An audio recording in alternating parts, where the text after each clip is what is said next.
സത്യത്തിൽ ഇതല്ലേ മിക്ക കുടുംബങ്ങളിലെയും സ്ത്രീകളുടെ ജീവിതത്തിൽ സംഭവിക്കുന്ന കാര്യങ്ങൾ.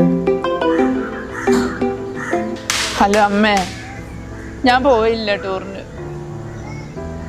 ഓൻ പോവുകയെന്ന് പോലെ ഓൻ്റെ ഓഫീസിൽ നിന്ന് ഒരു ടൂറ് പോകുന്നുണ്ടോലെ. അമ്മേ, ഞാൻ ഒരു കാര്യം പറയട്ടെ. കല്യാണം കഴിയുന്നവരെ നിങ്ങളെ കൺട്രോളിലായിരുന്നു ഞാൻ. അറിയാനായ കാലം തൊട്ട് ആരാൻ്റെ അടുക്കളയിൽ പോകാനുള്ളതെന്ന് പറഞ്ഞാൽ നിങ്ങളെന്നെ പോറ്റിയത്. കല്യാണം കഴിപ്പിച്ചാൽ ഭർത്താവിൻ്റെ വീട്ടുകാരെ കൺട്രോളിലായി. എങ്ങോട്ട് പോകണോ, എങ്ങോട്ട് നോക്കണോ, എന്ത് ഡ്രസ്സ് ഇടണോ, അതൊക്കെ ബാക്കിയുള്ളവരാ തീരുമാനിച്ച്. എൻ്റെ ആഗ്രഹത്തിനനുസരിച്ച് അന്നും ഞാൻ ജീവിച്ചില്ല. ഇന്നിപ്പോൾ മക്കളെയൊക്കെ പഠിപ്പിച്ച് പോയിട്ട് ഇത്രയാക്കി. ഇന്ന് പോലെ കൺട്രോളിലാണ് ഞാൻ. ഇനി എപ്പോഴാണ് അമ്മ ഞാൻ എൻ്റെ ഇഷ്ടത്തിനനുസരിച്ച് ജീവിക്കുക? എന്നാ ശരി അമ്മ, ഞാൻ 2 ദിവസം കഴിഞ്ഞിട്ട് വരുവുള്ളേ.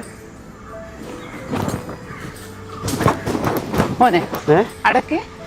അതെ, ഞാൻ 2 ദിവസം മുമ്പ് തീരുമാനിച്ച ടൂറാ. ഇന്ന് വൈകുന്നേരം തീരുമാനിച്ച ടൂറല്ലേ. ഞാൻ പോയി വന്നിട്ട് പോയാൽ മതി. അമ്മ എന്തൊക്കെയാ വിളിച്ചു പറയുന്നത്? സമയം പോവാ, എനിക്ക് പോണം. ഇത്രയും കാലം അണക്കൊക്കെ വേണ്ടിയിട്ടല്ലേ ഞാൻ ജീവിച്ചത്. ഇനി എനിക്ക് വേണ്ടിയിട്ട് ഞാനൊന്ന് ജീവിക്കട്ടെ. അമ്മേ, അമ്മയും ഇല്ല, ഒരു കൊമ്മയും ഇല്ല. കുടുംബം നോക്കിയിട്ടൊരു ടൂറൊക്കെ മതി. പോടാർന്നല്ല, കൂളിംഗ് ഗ്ലാസും വെച്ച് ഇറങ്ങിക്ക്. അല്ല